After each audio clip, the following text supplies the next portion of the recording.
மறைந்த bond sir வந்து எனக்கு இந்த மாதிரி நடக்குதுன்னே தெரியாது. ஃபஸ்ட்டு நான் சென்னை இன்டர்நேஷ்னல் ஃபிலிம் ஃபெஸ்டிவல் கொஞ்சம் பெரிய சிஆர்டி ஃபிலிம் ஃபெஸ்டிவலில் நான் அனுப்பிச்சிட்டு இருந்தபோது திடீர்னு எனக்கு ஒரு டிவிடி கொடு அப்படின்னு கேட்டார். நான் டிவிடி கொடுத்துட்டேன் அண்ணன்ட்ட, பாண்டு அண்ணன்ட்டா. ஒரு 15 days கழிச்சு அவர் பாண்டு அண்ணன் கூப்பிட்றாரு, உன்னை வசின்னு ஒருத்தர் கூப்பிடுவார், நார்வே இன்டர்நேஷ்னல் ஃபிலிம் ஃபெஸ்டிவலில் அவன் படம் செலக்ட் ஆகிருக்கு அப்படின்னாரு. அப்புறம் வசி பிரதர் கூப்பிட்டாரு. சொல்லும் போதே வந்து உங்கள் படம் வந்து கல்ச்சரை வந்து மேஜராக நீங்கள் பார்த்துருக்கீங்க, மதுரையை வந்து ஒரு பாசிட்டிவாக நீங்கள் கொடுத்துருக்கீங்க, அதனால இந்த படத்தை நாங்கள் செலக்ட் பண்ணுறோம். நீங்கள் அவார்டு வாங்குறீங்களா வாங்கலையான்றது உங்களுக்கு அங்கே தான் தெரியும், நீங்கள் வர விருப்பப்படுறீங்களான்னு. அப்போ வந்து தான் எனக்கு என்னன்றதை நான் கூகுள் பண்ணி பார்க்கும்போது தான் 2 வருஷம் பண்ணியிருக்காங்க, இது 3ஆவது வருஷம் பண்ணுறாங்க. சரி நம்ம போயிடுவோம். தமிழர் அவார்டு அப்படின்றது வந்து ஒரு தமிழனுக்கு கிடைக்கும்ன்ற முழு நம்பிக்கையோடு தான் நான் அங்கே போனேன். உண்மையிலேயே -20 டிகிரியில் சுட சுட இட்லி போட்டு ஹாஸ்பிட்டாலிட்டியும் சரி, அங்கே நல்லா தங்க வச்சதும் சரி, ரொம்ப அருமையாக பார்த்துக்கிட்டாங்க. ஒரு ஃபேமிலியில் ஒருத்தர் மாதிரி. எப்படி ஃபேமிலியில் ஒருத்தர்னா, நான் தங்கியிருந்த நலாக்கான்னு சொல்லி ஒரு வீட்டில் நான் இருந்தேன். அந்த நலாக்கா வீட்டிலேருந்து நான் வெளில போகக்கூடாது. வெளில போகிறதுனா இவர்கிட்ட சொல்லிட்டு தான் போகணும். ஏன்னா உங்களுக்கு எதுவானாலும் நான் இன்சார்ஜ், உங்களோட காட்ஃபாதர்லாம் என்கிட்ட சொல்லாமல் நீங்கள் வெளில போகக்கூடாதுன்னு. ஸோ அந்த அளவுக்கு வர்றவங்களை வந்து அப்படி ஒரு கங்கார் குச்சி மாதிரி மடியில் வச்சு அந்த ஹோல் டீம், நான் சொல்கிறது இவங்களோட ஹோல் டீம் ஒரு 8 பேர் இருந்தாங்க. அப்போது அந்த 8 பேருமே வந்து அவ்வளோ டேக் கேர் பண்ணாங்க. ஸோ ஃபஸ்ட் டைம் நான் அவார்டு வாங்கிட்டு தூங்கா நகரத்துக்காக சிறந்த அவார்டு வாங்கினேன். சிறந்த கலாச்சார ஃபில்ம் சொல்லி கல்ச்சரல் ஃபில்ம் 2011க்கு கொடுத்தாரு. சிகரம் தொடு ரிலீஸ் ஆகுது. நான் யாருக்கிட்டையுமே சொல்லாமல், ஏன்னா இங்கே பொறுத்தளவு என்னென்னா I am very much assure that தெரிஞ்சவங்க தெரியாதவங்க இதுக்கு முன்னாடி வாங்கினவங்கன்ற ஒரு இன்ஃப்ளூயன்ஸ் இவர்கிட்ட இருக்கவே இருக்காது. அதுதான் மெயின் நான் சொல்லுவேன்.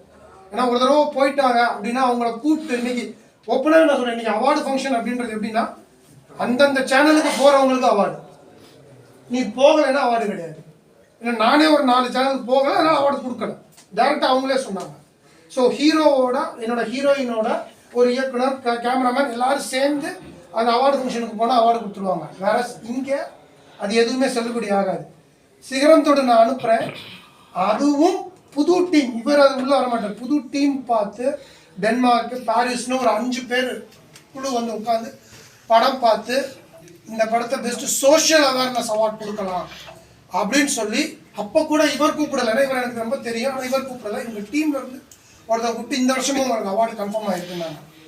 நான் வர்றேன்னு கூட அவங்களுக்கு தெரியாது, நானாக கலைஞர் அவார்டுக்கு போனேன் வாங்குறதுக்கு. ஸோ எனக்கு ஒரே ஒரு மனசுக்குள்ளே இருக்க ஒரு ஆசை, இந்த தமிழர் அவார்டு வந்து இன்னும் ஒரு குறுகிய வட்டத்துக்குள்ளே இருக்குன்ற மாதிரி தான் எனக்கு ஃபீல் ஆகிட்டே இருக்கு. அதுக்கு காரணம் சில பேர்கள் மட்டுமே சேர்ந்து வசி வந்து அவ்வளவு விஷயத்தையும் தன் தலையில வச்சுக்கிட்டு ஒருத்தர் அதை செய்யறாரு. எனக்கு அந்த நார்வே கவர்மெண்ட் வந்து இதுக்கு சப்போர்ட் பண்ணணும், தமிழ் கவர்மெண்ட்டும் சப்போர்ட் பண்ணணும். இன்னைக்கு ஒரு சென்னை இன்டர்நேஷனல் ஃபிலிம் ஃபெஸ்டிவல் நடக்கும்போது இன்னைக்கு தமிழ்நாடு கவர்மெண்ட் தான் அதோட ஒட்டுமொத்த செலவையும் ஏற்று அவ்வளோ ரூபாய் தர்றாங்க, 85 lakhs கொடுக்குறாங்க ஒரு இன்டர்நேஷனல் ஃபிலிம் ஃபெஸ்டிவல். அது இங்கே நடக்கிறது நமக்கு பெருமை. அதே மாதிரி ஒரு தமிழர்களுக்காக தமிழன் நடத்துகிற ஒரு தமிழர் விருது நார்வேல நடக்குது. டெஃபினட்டா நம்மளோட அரசாங்கமும் அதுக்கு சப்போர்ட் பண்ணணும், நார்வே அரசாங்கமும் அதுக்கு சப்போர்ட் பண்ணணும். அன்னுச்சுன்னா வசி சொன்ன மாதிரி இது மிகப்பெரிய அளவுக்கு ரீச் ஆகும். இன்னும் பல கலைஞர்கள் வந்து இதில் வந்து ஊக்குவிக்கப்படுவாங்க. ஸோ 2 தடவை அவார்டு வாங்கினதுனால நான் இங்கே வரல, நான் வாங்காட்டினாலும் இங்கே வந்திருப்பேன். ஏன்னா அவ்வளோ சிரத்தை எடுத்து அங்கே பண்ணுறாங்க. நாங்கள் போகும்போதே எனக்கு தெரிஞ்சு அவர் ஒரு 100 பேர் வர்றவங்களை ரிசீவ் பண்ணி அவங்களுக்கு ஃபுட்டு கொடுத்து அவங்களுக்கு ஹாஸ்பிட்டாலிட்டி பண்ணி அவங்களுக்கு போர்டர் லாட்ஜிங் ஏற்பாடு பண்ணி இவ்வளவும் ஒரு தனி மனிதனால 14 வருஷம் பண்ணியிருக்காருன்னா ரியலி ஹேட்ஸ் ஆஃப். ஒரு ரியல் கைதட்டிங்க.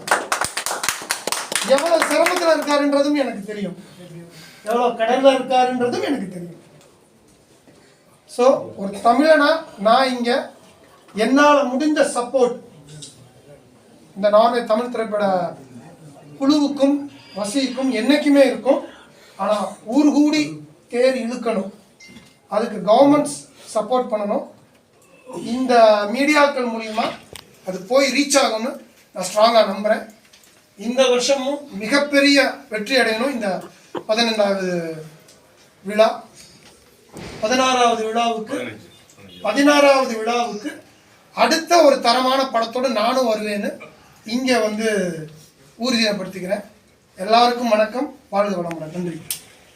என்னுடைய பெயர் வசீகரன் சிவலிங்கம். நான் நோர்வே தமிழ் திரைப்பட விழாவினுடைய இயக்குனர். நார்வே என்ன சொல்றீங்க, நோர்வே நாட்டிலேருந்து வந்திருக்கேன்.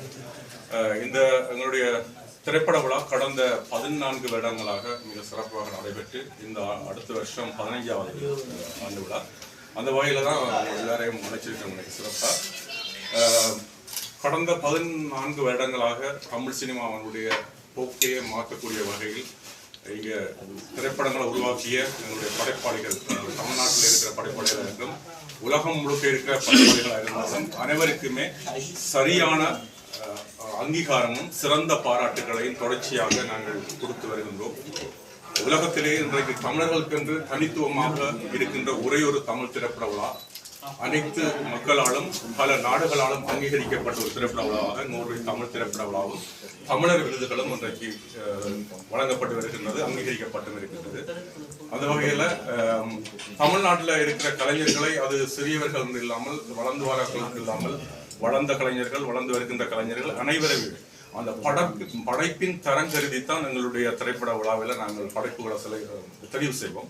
அந்த வகையில் இப்போ தமிழ்நாட்டு மக்கள் எல்லாருக்கும், படைப்பாளிகளுக்கும் ஒரு கேள்வி இருக்கும். நோர்வே தமிழ் திரைப்பட விழா எப்படி, அதில் வருகின்ற படங்கள் எப்படி தெரிவு செய்யப்படுகிறது சொன்னால், தமிழர்களுடைய கலையும் கலாச்சாரம், பண்பாடு, வாழ்வியல், வரலாறு, பலி போன்றவற்றை பிரதிபலிக்கக்கூடிய படைப்புகளுக்கு தான் நாங்கள் முக்கியத்துவம் கொடுத்து வருகின்றோம்.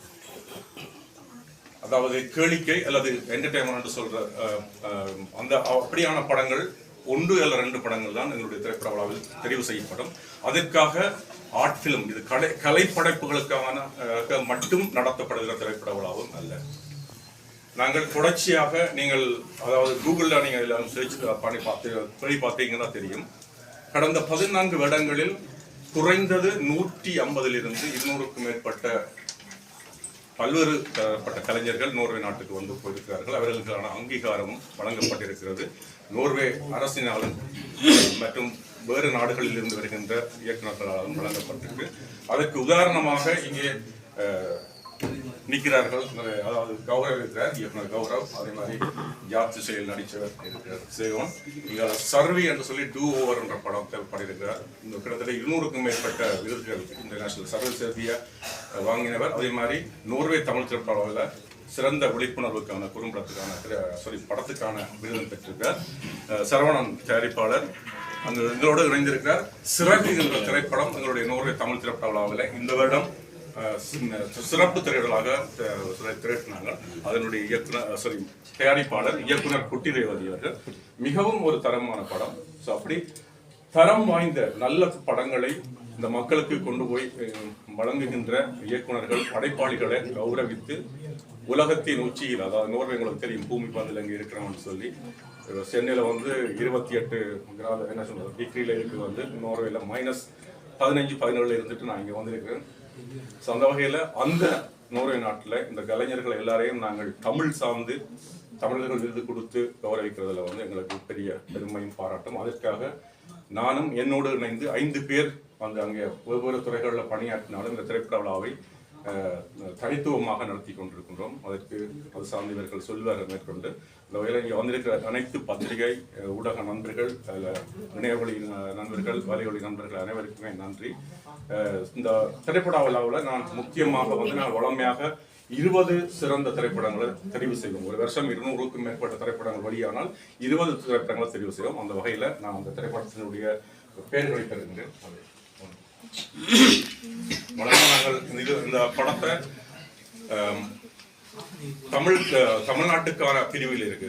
திரைப்பட விழாவை பொறுத்த மட்டும் 25 பிரிவுகளில் வந்து தமிழ்நாட்டுக்கு நாங்கள் தமிழர் விருதுகள் வழங்குவோம். அதே மாதிரி உலகமெங்கும் இருந்து வருகின்ற தமிழ் குறும்படங்கள், ஆவணப்படங்கள், மற்றது காணொளிகள், அதாவது மியூசிக் வீடியோஸ், அதுக்கும் அனிமேஷன் படங்களுக்கும் நாங்கள் தொடர்ச்சியாக வழங்கி வருகின்றோம். 2016ஆம் ஆண்டில் இருந்து சர்வதேச திரைப்படங்கள் கூட தமிழர் விருதுகளை பெறுகின்றது. அந்த வகையில் ஈரான் நாட்டில் இருந்து, ரஷ்யாவில இருந்து, பிரேசில்ல இருந்து, ஸ்பெயின்ல இருந்து, யூகே, நோர்வேல இருந்து மற்ற சர்வதேச மொழி பேசுகின்ற திரைப்படங்களுக்கும் தொடர்ச்சியாக விருதுகளை பெறுகின்றோம். அந்த வகையில் 40 இருந்து 50க்கும் மேற்பட்ட தமிழர் விருதுகள் ஒவ்வொரு வருடமும் வழங்கப்பட்டு வருகின்றது.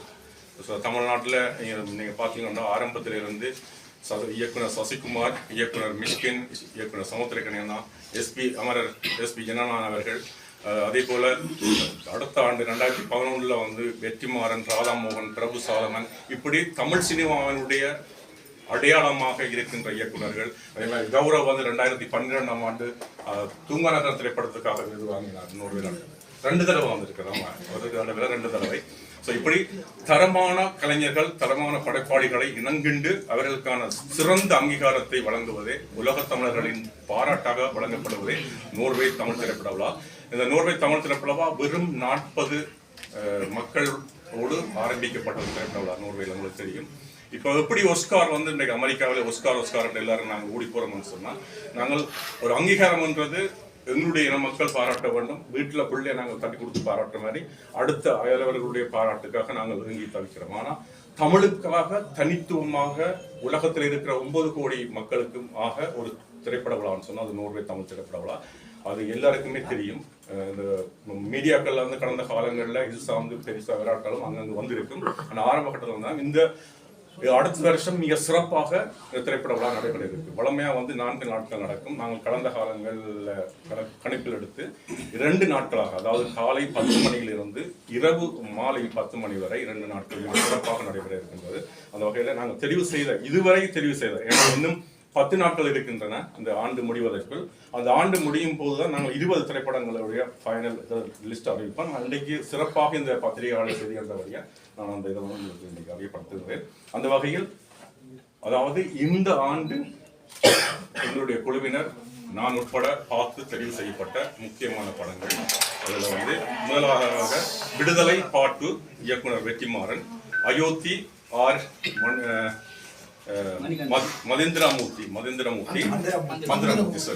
Manthiramoorthy. Por Thozhil Vignesh Raja. Maamannan Mari Selvaraj. Good night Vinayak Chandrasekaran. Dada Ganesh K Babu. Thandatti Ramesh Sangaiah, Ram Sangaiah. Yaathisai Dharani Rajendran. Ponniyin Selvan 2 Mani Ratnam, இயக்குனர் மணிரத்னம். அநீதி வசந்தபாலன். நூடுல்ஸ் மதன்குமார் தட்சிணாமூர்த்தி. சித்தா, உங்களுக்கு தெரியும், மிகவும் உங்கள் எல்லோருக்கும், எங்களுக்கும், எங்களோட குடும்பத்துக்கும் எல்லோருமே பார்க்க வேண்டிய அது முக்கியமான படமாக நான் அதை பார்க்குறேன். சித்தா SQ அருண்குமார். இருகப்பட்டு யுவராஜ் தயாளன். நாடு M சரவணன். அன்னபூரணி நிலேஷ் கிருஷ்ணா.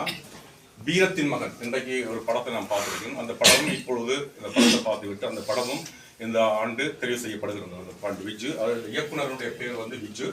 அதில் என்னுடைய அந்த படத்தினுடைய நடித்து நீங்க பார்த்துருப்பீங்க. அந்த அது பார்த்தவர்களுக்கு தெரியும். இந்த படத்தில் நடிச்சிருக்கிற அன்பு மணி அவர்கள் நடிச்சிருக்காங்க. சிறப்பாக ஒளிப்பதிவாளர் இந்த படத்தில். ஓகே சரி. நான் அன்னபூரணி சொல்லிட்டு மற்ற வீரத்தின் மகன், மற்ற சிறகு திரைப்படத்தையும் நாங்கள் தெரிவு செய்திருக்கின்றோம். அதே மாதிரி கிடா. இந்த 18 படங்கள் இதுவரை தெரிவு செய்யப்பட்டிருக்கின்றது.